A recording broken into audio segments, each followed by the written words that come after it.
دي الطريقة اللي هي لما تكون بتحش عادي. اما انت مستعجل بقى بتقلب في ايدك المحش وتحش، تقلب المحش. بس اهم حاجة ايه يا جدعان؟ اهم حاجة الجرة. الجرة ليه بقى؟ الجرة عشان خاطر كرسي الربة يطلع معاك حلو، لكن انت هتقرطف هتبهدل الدنيا، هتنحت قوي، هتقلع البرسيم خلاص يتقلع. ولكن احنا بنحش بالطريقه العاديه اللي هي كده، احنا مستعجلين وعادي بقى البهايم فطرانه وكده، واحنا بنحش لها لا الغدا وفطار بكره ان شاء الله.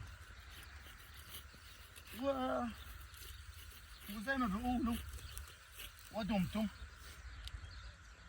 حلوين وسالمين، وان شاء الله تكونوا دايما بخير وكل سنه وانتم طيبين وبس. وليد الشقيانه دايما لقيانه والله. واحلى مسا على كل الاصدقاء والاخوات والمتابعين، واللي مش عايز المسا احلى مسا برضو عليه، لان احنا بنحب اللي بيكره قبل اللي بيحب، لانه الكره بيعود علينا، فاحنا ما بنكرهش حد. فاللي في قلبه كره يحاول ينظف قلبه. سلامة قلوبكم.